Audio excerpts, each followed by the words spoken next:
नमस्कार दोस्तों, स्वागत है आप सबका एक बार फिर से सरल रेखा में गति के इस लेक्चर में। पिछले लेक्चर में दूरी और विस्थापन जो अपना टॉपिक था वो कंप्लीट हो गया था। आज के इस लेक्चर में हम चाल के बारे में पढ़ने वाले हैं। तो चाल क्या होती है, चाल के कितने प्रकार हैं, ये आज के इस लेक्चर में हम पढ़ेंगे। सबसे पहले हम शुरू करते हैं चाल से। चाल की जो डेफिनेशन है वो है किसी वस्तु द्वारा एकांक समय में तय की गई दूरी को चाल कहते हैं। चाल अदिश राशि होती है, मात्रक इसका मीटर पर सेकंड और वी में सूत्र m0l1t-1। ये मैंने मैथमेटिकल फिजिक्स की जो सीरीज है उसमें पढ़ा रखा है। अब आते हैं हम चाल के प्रकार की तरफ। पहला जो प्रकार है चाल का वो है एक समान चाल, दूसरा असमान या परिवर्ती चाल, तीसरा औसत चाल और अंतिम तात्क्षणिक चाल। क्या होते हैं ये सब समझते हैं। एक समान चाल का मतलब है जब कोई कण समान समय अंतराल में समान दूरी तय करता है तो कण की चाल एक समान चाल कहलाती। समझते हैं इसे।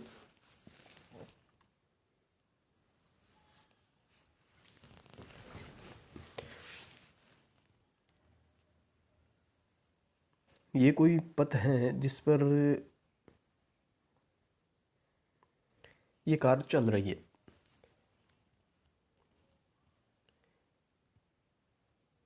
इसे हम 2 मीटर मान लेते हैं, ये दूरी 2 मीटर मान लेते हैं और ये दूरी हम 2 मीटर मान लेते हैं, ये भी 2 मीटर। ये तो कण द्वारा तय की गई दूरियां हैं और इन दूरियों को तय करने में लगा समय भी हम लिख लेते हैं। जस्ट एक एग्जाम्पल हम देख रहे हैं, समय लगा है इससे 1 सेकंड इस 2 मीटर दूरी को तय करने में। इस 2 मीटर दूरी को तय करने में भी 1 सेकंड का समय लगा है और इस 2 मीटर दूरी को तय करने में भी 1 सेकंड और इसे भी तय करने में 1 सेकंड लगा है। यहाँ पर हम देख सकते हैं कण की जो चाल है इस 1 सेकंड के दौरान 2 मीटर पर सेकंड होगी। भाई जो चाल होती है कुछ भी है, मान लो 5 मीटर पर सेकंड है, तो इसका मतलब क्या है? 5 मीटर पर सेकंड पर का मतलब प्रति सेकंड, मतलब प्रत्येक 1 सेकंड में कण 5 मीटर दूरी तय कर रहा है। यही तो मतलब होता है चाल का।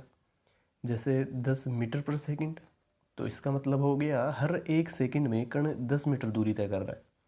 तो यहाँ पर 1 सेकंड में कण 2 मीटर, यहाँ पर 1 सेकंड में कण 2 मीटर, यहाँ पर भी 1 सेकंड में 2 मीटर और यहाँ पर भी 1 सेकंड में 2 मीटर। और यही तो अपन ने परिभाषा में लिखा है जब कोई कण समान समय अंतराल में समान दूरियां तय करता है। इस समय अंतराल में भी कण 2 मीटर और ये जो समय अंतराल है इस समय अंतराल के बराबर ही है और इसमें भी कण 2 मीटर दूरी तय कर रहा है जो कि इसके बराबर ही है। मतलब हर समय अंतराल में कण द्वारा तय की गई दूरियां बराबर हैं, तो कण की जो चाल होगी वो एक समान चाल होगी। और यहाँ पर एक समान चाल का मान क्या है? 2 मीटर पर सेकंड। मतलब ये जो कार है वो हर 1 सेकंड में, प्रत्येक 1 सेकंड में 2 मीटर दूरी तय कर रही है। इसका मतलब यह है एक समान चाल का। अब असमान चाल, जब कोई कण समान समय अंतराल में असमान दूरी तय करता है। इसी एग्जाम्पल से हम इसे समझ लेते हैं। मान लो कण इस 1 सेकंड में 2 मीटर दूरी तय कर रहा है, लेकिन इस 1 सेकंड में 2 मीटर दूरी तय ना करके वो 3 मीटर दूरी तय कर रहा है। यहाँ पर वो 4 मीटर और यहाँ पर 1 मीटर। तो इस स्थिति में कण द्वारा समान समय अंतरालों में तय की गई दूरियां अलग अलग हैं और यही असमान चाल होती हैं जब कोई कण समान समय अंतराल में असमान दूरियां तय करता है। इस 1 सेकंड के दौरान कण की जो चाल है वो 2 मीटर पर सेकंड है। मतलब क्या हुआ? 1 सेकंड में कण 2 मीटर दूरी तय कर रहा है। यहाँ पर 3 मीटर पर सेकंड है, मीटर पर सेकंड, मतलब 1 सेकंड में 3 मीटर दूरी तय करी कण ने। यहाँ 4 मीटर पर सेकंड और यहाँ 1 मीटर पर सेकंड। तो कण की जो चाल है वो लगातार बदलती जा रही है और बदलती हुई चाल को ही तो असमान चाल या फिर परिवर्ती चाल भी इसे हम कह सकते हैं। तो असमान चाल का मतलब यह है। तो एक समान चाल और असमान चाल हमें आसानी से समझ सकते हैं। एक समान चाल में जो कण की चाल है वो समय के साथ नियत रहती है, जबकि असमान चाल में कण की चाल समय के साथ नियत नहीं होगी, वो लगातार बदलेगी। कुछ इस प्रकार इसे हम समझ सकते हैं। अब आते हैं हम औसत चाल और तात्क्षणिक चाल की तरफ। सबसे पहले हम लेते हैं औसत चाल को, और औसत चाल और तात्क्षणिक चाल पर ही क्वेश्चन पूछे जाते हैं ज़्यादातर। औसत चाल का मतलब क्या है? किसी कण द्वारा तय की गई कुल दूरी तथा उस दूरी को तय करने में लगे समय के अनुपात को औसत चाल कहते हैं। औसत चाल का फॉर्मूला कुल दूरी बटा कुल समय। ये तो हम जानते हैं कि चाल का जो फॉर्मूला है वो दूरी बटा समय होता है, और इसे इस तरीके से भी हम लिख सकते हैं, समझते हैं क्यों।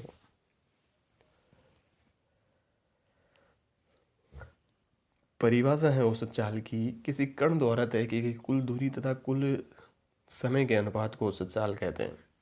मान लेते हैं कोई कण ए बिंदु से शुरू होकर बी बिंदु तक जाता है। मान लो दूरी उसने तय करी कुछ एक्स मीटर और समय लगा उसे टी सेकंड।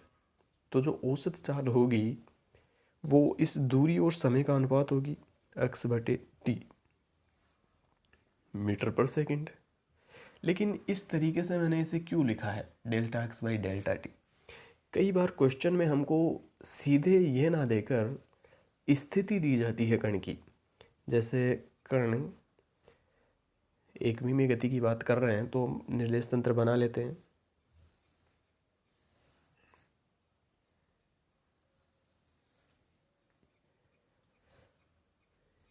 ये पॉजिटिव डायरेक्शन और ये नेगेटिव डायरेक्शन। हमें पोजीशन दी जाती है कण की कि कण प्रारंभ में मूल बिंदु से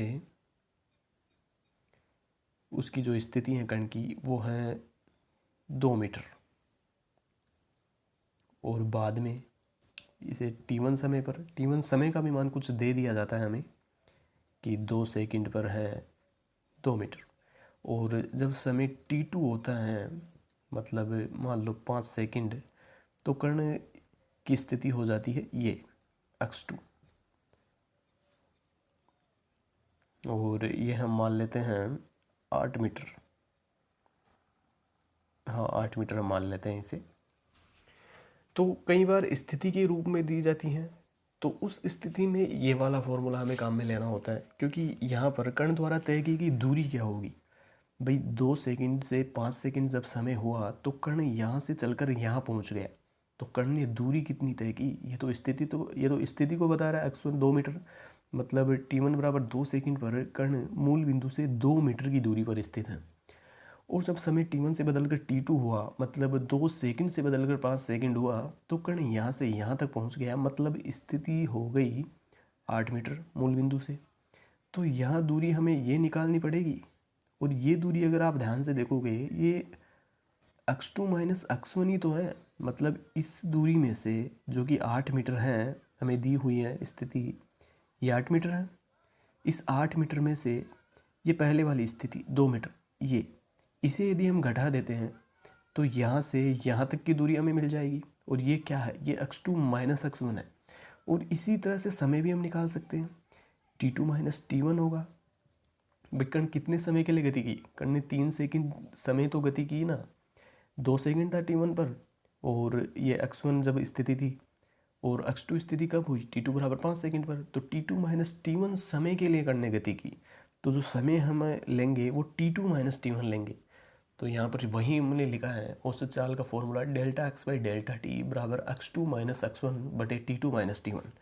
इस एग्जाम्पल में यदि हम मान रखें तो औसत चाल एवरेज स्पीड डेल्टा एक्स का मान क्या होगा, x2 माइनस x1, और x2 का मान है 8 और x1 का मान है 2 बटे t2 का मान है 5 माइनस t1 का मान है 2। ये वाला फॉर्मूला है मैंने यहाँ पर लगाया है, और मान रखे हैं x2 x1 और t2 t1 के। तो ये आ जाएगा 8 में से 2 जाएगा तो 6, और ये 5 में से 2 जाएगा तो 3, 2 मीटर पर सेकंड। तो औसत चाल हमारे पास आ जाएगी 2 मीटर पर सेकंड। तो इस वाले फॉर्मूले को हम इस वाली कंडीशन में लगाते हैं। बाकी जो सिंपल फार्मूला है वो कुल दूरी और कुल समय, बहुत बार तो सीधा ही हमें लगाना होता है, कुल दूरी हमें दी जाती है और कुल समय हमें दिया जाता है, तो उन दोनों का अनुपात लेकर औसत चाल हम आसानी से निकाल सकते हैं। एक और बात यहाँ पर समझने की है कि ये जो औसत चाल है वो हमें क्या जानकारी देती है। 2 मीटर पर सेकंड जो यहाँ पर आया है ये हमें कण की गति के बारे में क्या जानकारी देती है। भाई एक समान चाल अपन ने पढ़ी है, असमान चाल अपन ने पढ़ी है, तो औसत चाल पढ़ने की क्या ज़रूरत थी हमें? क्या उन्हीं से काम नहीं चल सकता था? या फिर औसत चाल हमें कण की गति के बारे में कुछ एक्स्ट्रा जानकारी देती है? उसी को हम समझते हैं। ये जो 2 मीटर पर सेकंड आया है यहाँ पर, ये हमें क्या जानकारी दे रहा है? इसका मतलब केवल ये है कि कण ने जो t1 से t2 समय के दौरान कण ने गति की, हो सकता है इस दौरान कण की चाल अलग अलग रही होगी। t बराबर 3 सेकंड पर अलग, t बराबर 4 सेकंड पर अलग, मतलब हर एक सेकंड में कण द्वारा तय की गई दूरियां अलग अलग होगी, मान लेते हैं एक बार के लिए। लेकिन कण ने गति तो 3 सेकंड के लिए ही की है। t1 से t2 जब 2 सेकंड से 5 सेकंड हुआ समय, तो इन दोनों का अंतर लेंगे, मतलब 3 सेकंड। कण ने कितने समय के लिए गति की? 3 सेकंड। तो यहाँ पर औसत चाल केवल ये बता रहा है कि ये जो मान आया है ना 2 मीटर पर सेकंड, यदि इस चाल से कण इस समय तक गति करता है, इस समय के लिए, तो कण द्वारा तय की गई दूरी उतनी ही होगी जितनी कि अलग अलग चाल से कण तय करता दूरी। ठीक है, यहाँ से तुम्हें समझ नहीं आएगा, मैं एक बार फिर से लेता हूँ इसे अलग से, एक अलग एग्जाम्पल लेकर मैं इसे समझाता हूँ।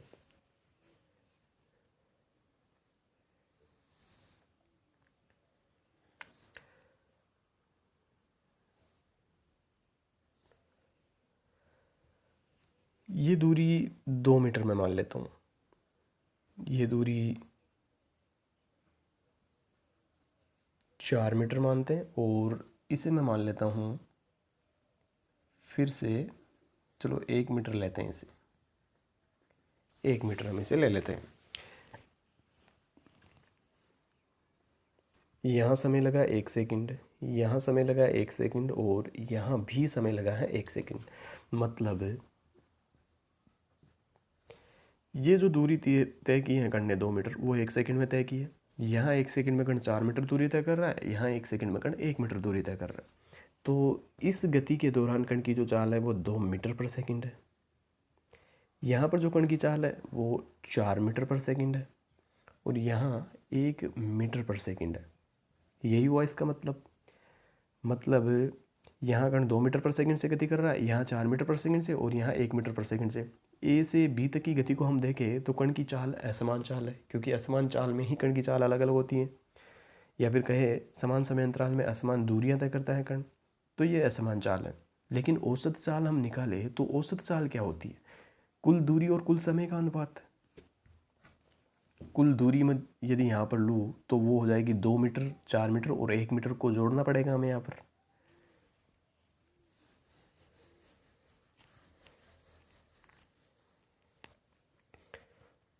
तो कुल दूरी यहाँ पर हो जाएगी 2, 4 और 1, 7 metre,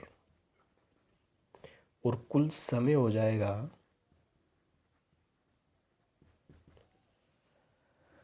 1 second, 1 second, 1 second, 3 second. तो यहाँ पर जो औसत चाल हम निकालेंगे तो उसका मान यहाँ पर आएगा, कुल दूरी जो कि 7 मीटर है, उसमें कुल समय का भाग देना पड़ेगा हमें, तो ये 7/3 मीटर पर सेकंड आएगा। और ये 7/3 मीटर पर सेकंड हमें क्या जानकारी दे रहा है? भाई जो औसत चाल आई है 7/3 मीटर पर सेकंड, ये क्या हमें जानकारी दे रहा है इस गति के बारे में?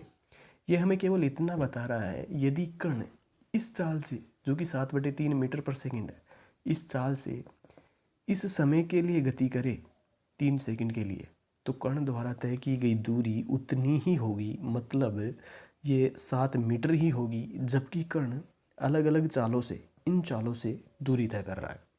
भाई इस चाल से दूरी तय कर रहा है, इस चाल से तय कर रहा है, इस चाल से तय कर रहा है, कुल दूरी 7 मीटर है, और कुल समय कितना है? 3 मीटर। मतलब 3 मीटर में कण 3 सेकंड में कण द्वारा तय की गई दूरी 7 मीटर है। कब? जब कण अलग अलग इन चालों से तय कर रहा है। वहीं औसत चाल भी हमें यही बता रही है कि कण 3 सेकंड के लिए यदि इस चाल से गति करता है तो कण द्वारा तय की गई दूरी 7 मीटर ही होगी। मतलब औसत चाल कुछ नहीं है, वो एक समान चाल ही है। उम्मीद है मुझे आपको ये समझ आया होगा। बहुत इंटरेस्टिंग बात थी, कई बार ध्यान नहीं जाता इस तरफ। अब जो चाल का अगला प्रकार है तात्क्षणिक चाल, उसे हम समझते हैं। किसी निश्चित समय या क्षण विशेष पर कण की चाल को तात्क्षणिक चाल कहा जाता है। सबसे पहले तो निश्चित समय या क्षण का मतलब क्या होता है वो हम समझते हैं।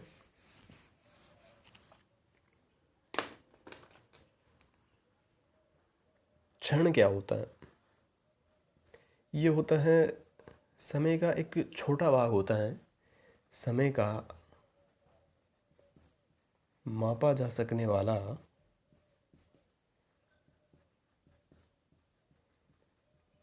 सबसे छोटा भाग। तो क्षण को आप इस रूप में समझ सकते हैं कि समय का मापा जा सकने वाला सबसे छोटा भाग। किसी निश्चित समय या क्षण विशेष पर कण की चाल तात्क्षणिक चाल कहलाती है। और इसे लिखने का तरीका क्या होता है? औसत चाल ही तात्क्षणिक चाल बन जाती हैं कब? जब ये जो डेल्टा टी समय अंतराल है ना, ये बहुत छोटा लिया जाए। मतलब औसत चाल होती है delta x by delta T, लेकिन यदि डेल्टा टी को बहुत छोटा ले लिया जाए, इसे बोला जाता है delta T tends to zero. मतलब डेल्टा टी है वो ज़ीरो की ओर अग्रसर है, ज़ीरो के बहुत करीब इसका मान है डेल्टा टी का मान। Limit delta T tends to zero. और इस चीज़ को लिखा जा सकता है इस तरीके से, D x by D T से। भाई जब डेल्टा टी जीरो के बहुत करीब होगा तो कण द्वारा तय किया गया विस्थापन बहुत छोटा होगा। छोटे विस्थापन को डी एक्स के रूप में लिख सकते हैं। और डेल्टा टी तब जीरो के करीब है, मतलब समय अंतराल जीरो के करीब है, तो डेल्टा टी को डी टी लिख सकते हैं उस छोटे समय अंतराल को। और D x by D T क्या होता है ये अपना पढ़ा हुआ है। ये भी अपन ने मैथमेटिकल फिजिक्स की जो सीरीज़ थी अपनी, मैथमेटिकल फिजिक्स मतलब वो मैथमेटिक्स जो फिज़िक्स में काम आती है, वही हम जानते हैं फिजिक्स मैथमेटिक्स के बिना नहीं पढ़ी जा सकती। मैथ्स के कुछ टॉपिक हैं जो हमें आने चाहिए, तभी हम फिजिक्स समझ सकते हैं, पढ़ सकते हैं। तो उसकी एक मैंने सीरीज़ बना रखी है अलग से, उसमें मैंने आपको करवाया है, अवकलन भी करवाया है, समाकलन भी करवाया। वहाँ पर मैंने इसका मतलब बताया, बहुत अच्छे से मैंने समझाया है वहाँ पर, तो आप इसे वहाँ से देख सकते हैं। और हम जानते हैं वहाँ पर आपने पढ़ा है डी एक्स बटे डी टी को हम कहते हैं एक्स का टी के सापेक्ष अवकलन। ये सब मैंने वहाँ पर करवा रखा है, तो हम फिर से ज़्यादा समय ख़राब नहीं करेंगे यहाँ पर, आप वहाँ से देख सकते हैं इसे। तो जो तात्क्षणिक चाल होती है वो किसी निश्चित समय या क्षण विशेष पर कण की चाल होती है। अच्छा, तात्क्षणिक चाल का मतलब क्या है रियल लाइफ में? यदि हम देखें, यदि आप गाड़ियों में लगे हुए स्पीडोमीटर, वही जो मीटर लगा होता है गाड़ियों में, हम देखते हैं कि इस वक्त गाड़ी की स्पीड क्या है, तो वो स्पीड लगातार बदलती रहती है और किसी निश्चित समय पर एक जगह पर होती है। जैसे अभी 60 मीटर पर सेकंड है, तो उस वक्त जो उस कार की जो स्पीड है वो जो हमें बता रहा होता है वो स्पीडोमीटर, वो तात्क्षणिक चाल ही बता रहा होता है, जो कि लगातार बदलती रहती है। आज के इस लेक्चर में अपन ने चाल और चाल के प्रकार पढ़े हैं। बाकी अगले लेक्चर में हम औसत चाल और तात्क्षणिक चाल पर कुछ क्वेश्चन करने वाले हैं। धन्यवाद।